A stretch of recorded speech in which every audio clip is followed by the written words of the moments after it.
Welcome to Through the Glass Recovery podcast, where we believe that connection is the opposite of addiction, vulnerability is the antidote to shame, and that recovery isn't just rewarding, but also a lot of fun. We're your hosts, Julie and Steve. Listen as we get together with friends to shed light on the hard things, talk about the other side of addiction, and how we create a life so full there's no space left for alcohol.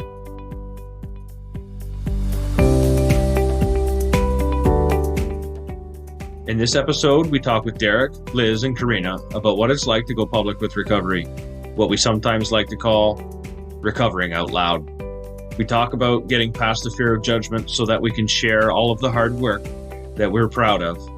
We talk about allowing ourselves to be examples to show others that they aren't alone, that they really can do this. We talk about the fact that you never know who your story is going to touch, because vulnerability really is the antidote to shame. As always, we ask that if you like the content in this episode, you hit subscribe or follow, and maybe consider sharing it with a friend so we can get this information out there. So we are here tonight with Derrick, Liz, and Corinna. Thank you guys so much for being here tonight. I'm going to have everybody just introduce yourselves really quick. Derrick, do you want to go first? Yeah, my name's Derrick. In recovery, I've been sober almost 3 years. It'll be February 24th. I'll be 3 years. Been a long road here. It's been a good road. I've gone through prison. I've gone through trauma, abuse, homelessness, and here I am today, smiling. Life's good. I got my kids back. I've got a lot of good things happening in my life, and it's because I found my path in recovery. So, yeah, my name is Derrick. I'm excited to be here. Awesome. Thanks for being here. And we met Derrick on Instagram. I will include his Instagram profile and information in our show notes, so you can find him there if you want to get to know him a little bit better. And then next we have Liz.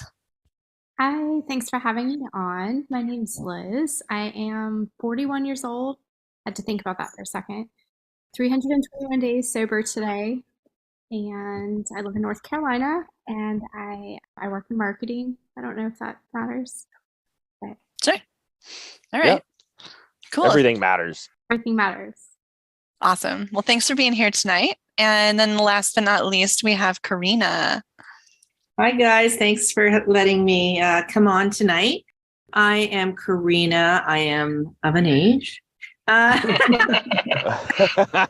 live in Edmonton, Alberta, and this time around, I am sober for 6 months and 13 days, according to my app, my counter.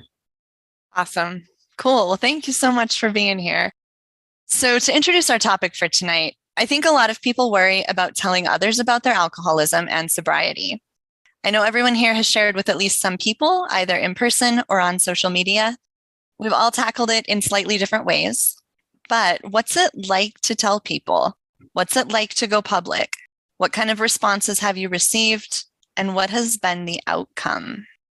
I mean, if you want to talk about like what's been the outcome in my addiction, I'll say this: like, I grew up Catholic, I grew up Italian, and there was a lot of shame around being an addict or looking for help. Like, they didn't know what to do with me. It's like when I first started getting sober, I was really scared because I wear my heart on my sleeve, and I'm a gunslinger, and it's either a really good thing in my life or it's a really bad thing. But it's been a really good thing when it comes to recovery now, because like I go for it. But that early on, because I was dealing with so much mental health, I didn't know how to deal with my emotions. I didn't know how to cry. I didn't know how to like just say I love you to people or accept love. The last thing I wanted you to know that I was a recovering alcoholic drug addict that's been to prison homeless. So I hid it at first. Like, I was finding my sober living, and I would still tell people like, yeah, my drinking days are over and I'm a normal person again. And it was scary at first until I got traction.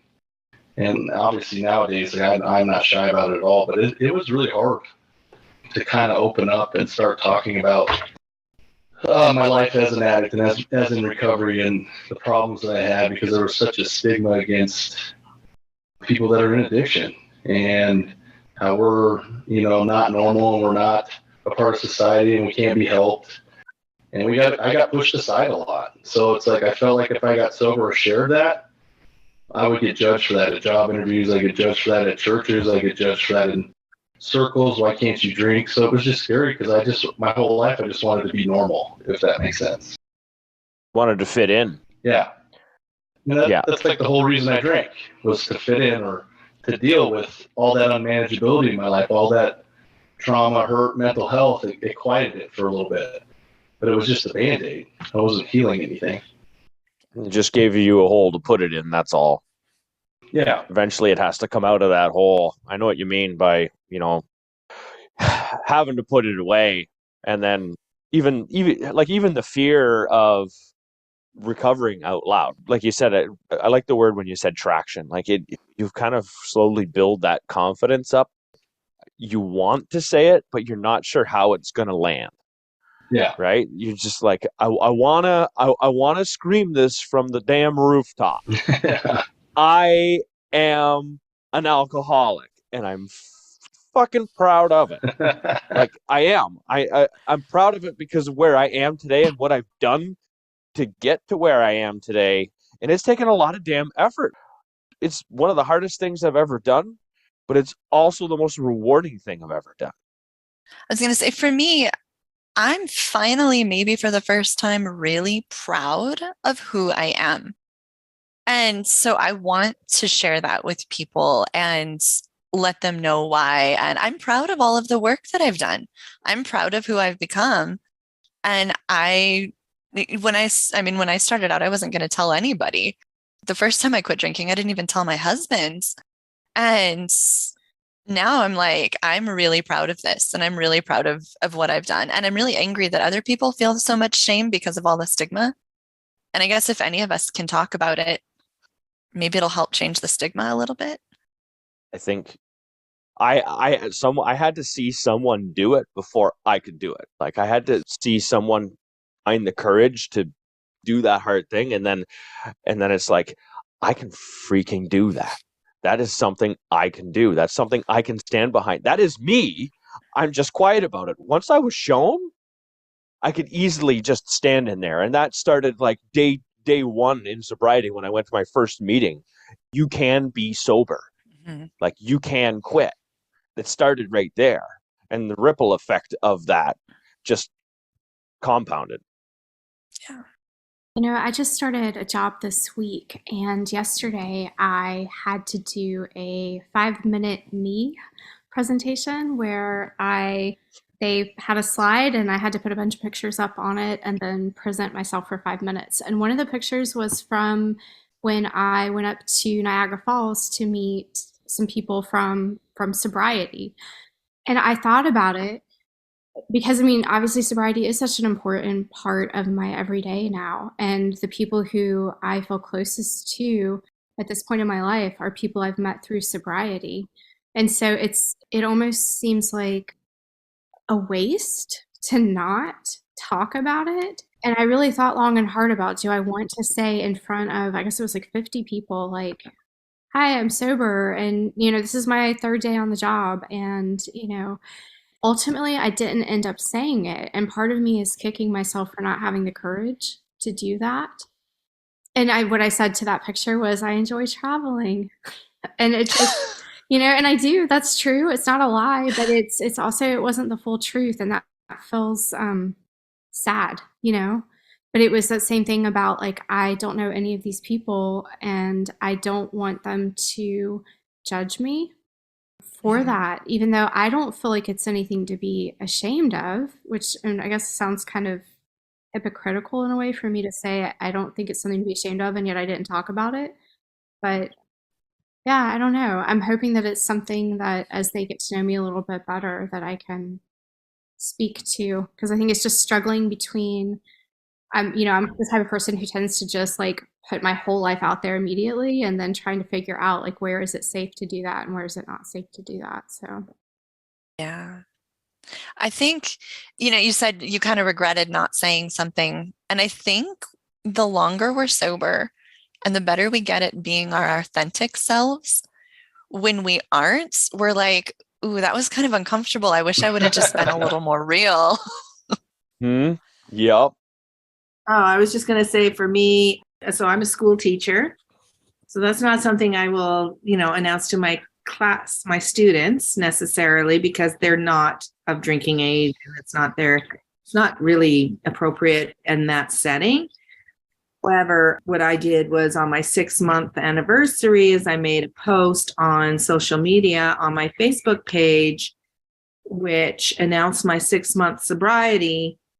And on my page, I am with former principals, mentors, students, like former students, friends and former bosses, etc. And so out there, like I just thought, I want to be accountable. So I want people to know what I'm doing, but also if they want someone to talk to, so that so that was my outreach to them. I haven't received anybody saying, "Hey, listen, I really want to get sober now. How can I sign up and drink this Kool-Aid?" But I did have a lot of people come out of the woodwork to say, you know what, I made the same decision 20 years ago, or I made that decision as well, or a member did. And it's been a life-changing decision.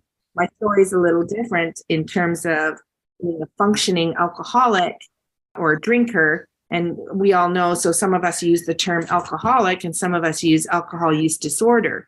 And that's obviously a broad spectrum. But I think even people who necessarily call them, or who don't necessarily abuse alcohol, can still fit within that spectrum, because they are the children of alcoholics, or they have partners that are alcoholics, and it still changes your life. It changes how you navigate your world, and it is a disorder, right? It causes disordered thinking and dysfunction. And for me, being in a culture where drinking alcohol is so accepted, there are people who probably drink more than I do, or who are more functioning than I am. And yet that stigma, we talk about the stigma, they don't see it as a problem necessarily, even though the same things that forced me to quit are what made me realize that I had a problem. So I just think it's an interesting point in our society, in our culture, where alcohol is so venerated and celebrated, and yet it's causing so much destruction and so much heartache. So anyways, I put it up on Facebook, and I hope to do it more often, and to be that mentor to people who would want to reach out and maybe consider sobriety for themselves. Brave, isn't it?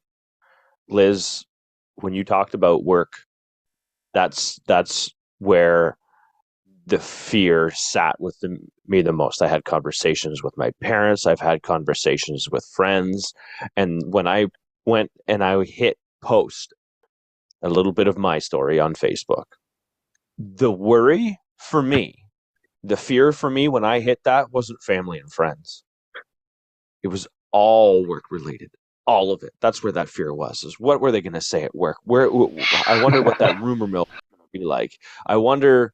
It's a place that has a lot of rumors and a lot of things that people say a lot of things behind each other's backs, right? How is that going to affect my life? And I just, you know what? I was like, I have to accept this. I'm going to co-host a podcast. I can't hide behind this for too much longer. It's just not going to happen, right? Like I just can't hide it. So I might as well stand in front of it and let it be what it's going to be. I haven't had anybody really say anything to me at all, and they know, and that's fine. That's fair. It is not what I thought it was going to be. Anytime I have shared a bit of my story, my whole story, to anyone outside of this circle of people, the circle of alcoholics, or whatever you want to call yourself, it doesn't really matter. Anyone I've shared it with, the story that I've told myself about how that was going to go has been wrong every time. Steve, you and I talked about this before. What was interesting, what you found interesting, and what I found interesting is in that public explanation. Hey, I've struggled with alcohol. I'm 6 months sober. I'm, a year sober, whatever. The people who responded, it was interesting. But what was more interesting to me was who wasn't liking or giving me the thumbs up for support. People who would like other parts of my posts or other parts of my life, and drinking coworkers who still imbibe, friends who are probably don't realize yet their own struggle with alcohol, or they do and they're questioning, or maybe they're sober curious is a new term that's being used. Yeah, it was very interesting who's not bored with it and who thinks I'm making a big deal out of nothing and that it's not that bad, Your drinking wasn't that bad. That bad. And it's like, for me to get to the point where I had to quit, my drinking was that bad. My drinking wasn't that bad when you could see me. Right? Huh? It's when you couldn't see me. So you went back to what you said about seeing someone else do this. And I guess this is the biggest reason I recover a lot, because I remember those days when I felt so alone, that I felt so uniquely broken that there was no fix for me. So like the first part for me was not seeing another way to do it. I needed another man to tell me, or even women when I was in groups, to open up and share that they were broken too, and then I heard parts of myself in that. Mm-hmm.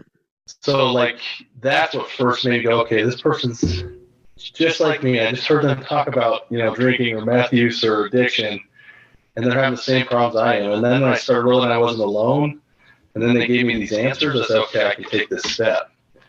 And like, as I've gotten better at recovery, and I'm just built for, like I said, I work in recovery, so it's easy to talk about at my job.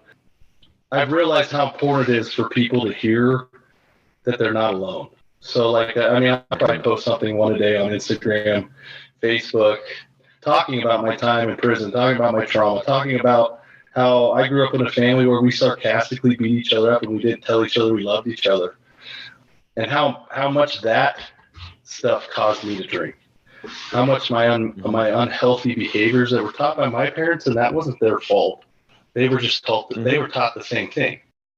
And so now I'm breaking the chains, but then I realized, like, I've been given this gift because there's no reason I should be here today. There's no reason other than it's a miracle or divine intervention, because the many times that I've drank myself to death or put a needle in my arm or been arrested and sent back to prison or homeless on the streets at 18 degrees, there's no reason I should be here, but there should be a way out. So saying that stuff, like me talking about trauma work or emotions, like I love talking about alcohol and drugs, but I want to remind people that that's not our problem. I want to remind them that that's our solution. That's the thing that we use to deal and cope with life.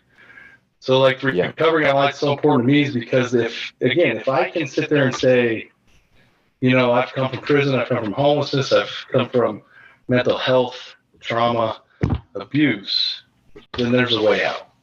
And let's find these answers. So it's always like, hey, here's the worst parts of me, but I promise life is going to get better. And these worst parts of you, at some point, will become your biggest strengths. They will become part of you that are a positive thing. Because you can't help people. You can teach your kids that you have growing up. If you're in a family, that, hey, these are the things I learned. Let me teach you the right ways. Let me show you the right ways because I healed from them. That's why it's so important that I want to, because I got 2 kids myself. My family's full of addicts. They struggle, and I'm breaking the chains. But you don't break the chains by being silent. You don't break the chains without stepping into it. And that is very scary, because there's a lot of times I get people that call me things, how dare you do this? How dare you do that? And say, I don't think about that one person that had this mean thing to say. I think about the 200-300 people that reached out and go, hey, that just changed my day. Hey, where can I go to get resources to talk about going IOP or women's groups or men's groups? That's why I do it. There's always going to be people that are going to be against you, but it's about that person that you remember being and offering them that hand out of the dark. That's why I do it, and I love it. Like, it's no one's ever going to talk me back from that. But I remember that people are sick, and we just use drugs and alcohol to deal with it. And then I'm reminded that everybody's dealing with something, and this could give them answers come out of their darkness. So that's right, like the biggest reasons I recover out loud. Yeah, I posted on our Instagram page, actually, The first like really vulnerable post that I've put just out there for the whole world to see. I've posted little things here and there in groups, but it was pretty real. It was about like self-hatred and like trying to turn that into self-love and kind of the dark place that I started out. And that was kind of scary to put that out there for the whole world to have and for them to do whatever they want to do with it. And it's right there next to my picture, which to me was, I mean, I'm on a podcast, like I'm not hiding, but at the same time, I'm like, here's my picture and here's a really dark bit of my story. And like that was kind of squirmy for me to hit post on that. But, you know, I've gotten a fair bit of feedback from those words. And that's the stuff people need to hear. It's not just the, I'm an alcoholic and I'm in recovery and my life is great now. They need the vulnerable part. That's what the people who are really struggling or who really feel that alone or feel like their situation is so impossible, they need our dark stories and our vulnerability. And that's, I think, what really gives people hope. It's recovering out loud, I think, is a lot more than just, you know, here's me and here's my picture and I'm recovering. It's really sharing the work that we're doing. And that can be scary. That's what I was just going to say. Vulnerability used to be the biggest weakness for me. And now the guys I coach is like, you getting vulnerable will become your biggest strength. Being able to show your emotions in a healthy way will not be a weakness. That'll be one of your greatest strengths and a power that you'll never know, because it's the coolest feeling to cry in front of a guy and then tell him you love him and mean it and just know how that feels. Because, and this is for men and women, we both just shut ourselves off as alcoholics and addicts. We bury it. And sooner or later we blow up. So vulnerability is definitely a strength. With what you guys both said with the vulnerability, sharing a reflection of yourself so someone else can see theirs. Yeah. Sometimes we hide things so deep that we don't want to see it until someone decides to show you that piece of yourself in their own story. And that's what opens up that conversation. That's what opens up those tears, those floodgates, right, Derrick? You know what I'm talking about. And it's when that door opened, you just gave somebody a chance to heal. And when you give somebody a chance to heal like that, it's incredible what you get to see in return. Mm-hmm. A life changes in front of your eyes every time that happens. That little piece of vulnerability, that little, when you break down into tears, you've done it in front of basically all of you except for you, Derrick. And it's a wonderful thing to experience life in color like I do now. It just is. I'll take the feelings because I'll take the highs and I'll take the lows and everything in between. It's a lot better than feeling nothing. Or trying to. Right. Yep. Yep. That's the piece that hits home for me, because I remember those early days when I was still trying to hide, wear all the masks, tell everyone I was okay. I was passive aggressive, sarcastic, had the biggest smile on my face, but on the inside, I'm just screaming.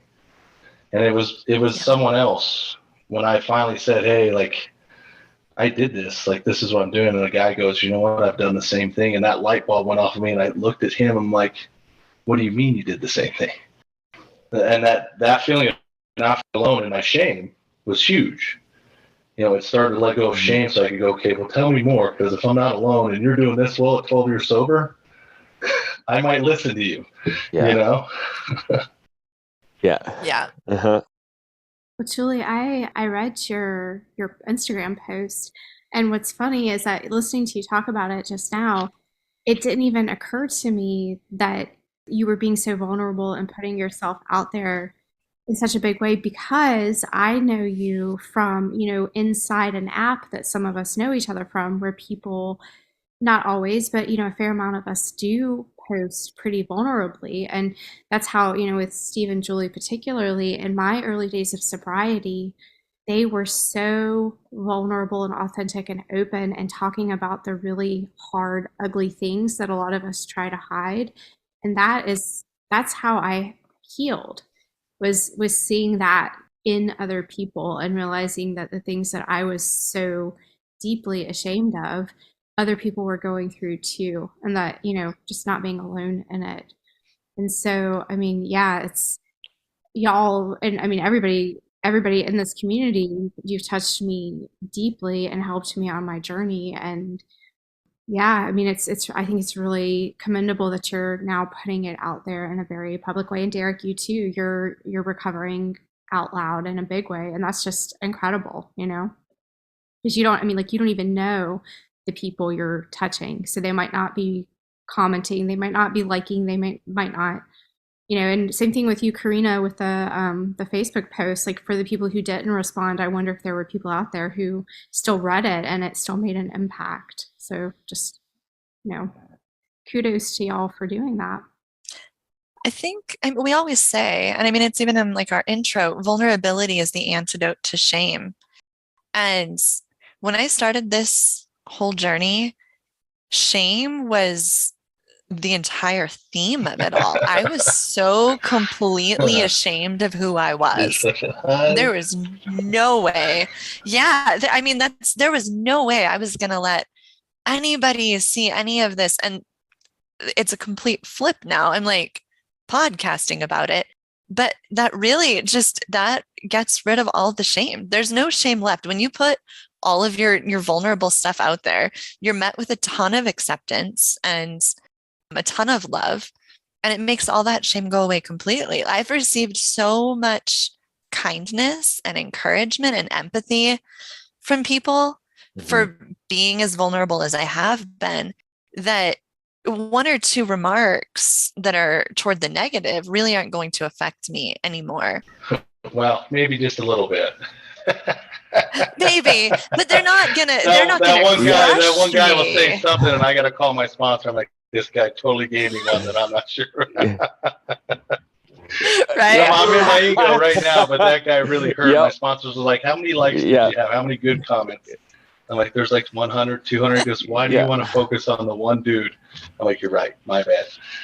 Sorry, I didn't mean to cut you off. That is true. No, that's a really good shame point. You're talking about. That's the shame I've lived in my whole life. I could get 200 people tell me I did a great job. Yeah. And I could have had my dad saying, hey, this is where you could have done better. And I'm going to listen to my father, Yep. Because that's just how I was raised. So it's like that critical part. Okay, how can I be perfect? Like, we're such perfectionists. I'm a yes man. So if I can make you happy, then maybe I could be happy. I need to convince you. And being able to let go of that finally in my life and understand that I'm not going to make everyone happy. Not everyone's going to like my style. Not everyone's going to say, high five, Derrick, you're doing great. I mean, that's not what it's about. It's just about, do I enjoy it first?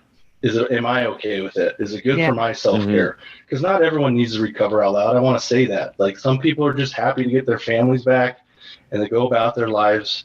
You hear people like, you need to recover out loud. No, I just want you to be happy with your life. I'm just built to do it. So I have joy in it. But the second is like this past week, I had a lady call me from the hospital on Facebook that I've never met. And she goes, you're the only person I felt like I could talk to because I relapsed. I'm in the hospital and wasn't going to shame you or do that. And I spent like 15 minutes on the phone with her just saying, it's okay. Relapse isn't a mess up. You don't lose all that. Like, we'll take another step. We'll get you some help. And that's what that's about. Like, that's the cool stuff, because when we go into that shameful place, we want to isolate. We feel like we're alone. And most of the time people said, why can't you stop? Why can't you move forward? Why can't you do it for your family? And I did, that wasn't going to work for me. I needed someone to say, hey, let's get up and try and take another step. I'm with you. So that's cool stuff, how that stuff happens like that. You start to just stand in your truth, your own truth, and being authentic to yourself. And, there is a broad range of profiles of what an addict looks like, what somebody in recovery looks like.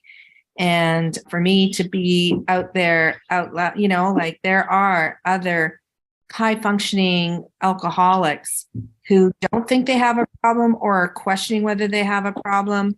And that, because it is so accepted, I cannot tell you how many, not retreats, but like after work drinks, that end up with people driving drunk or being wasted or the parties, or even past the parties, drinking home alone. And yet the front that they present, the professional front that they present, and that shame, like, I do drink too much, but I am a lawyer, I am a doctor, I am a teacher, I am a professional. And so for me to do it out loud, I would love for other people to see, well, first of all, to understand, like, there is that fine line between being a heavy drinker and being an addict.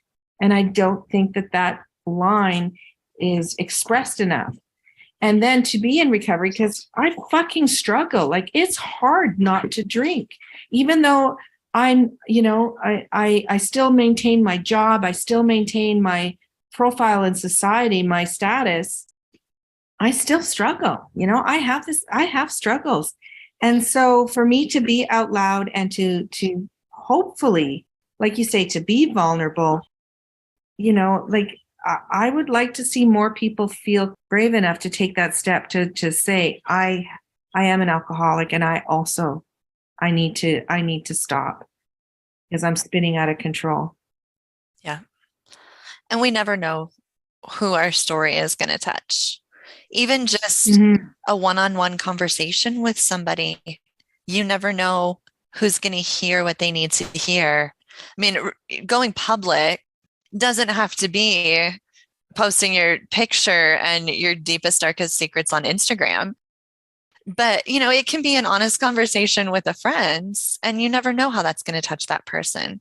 Yeah. I think even just having the courage to do that, it really says a lot. Well, when you bring that up like that, that's like the gentleman I live with. I won't say his name, but he's a total normie. He doesn't have a drinking problem. He's got his life together. He's, makes good money, stuff like that. He reached out to me recently, and we've been living together for like 8 months.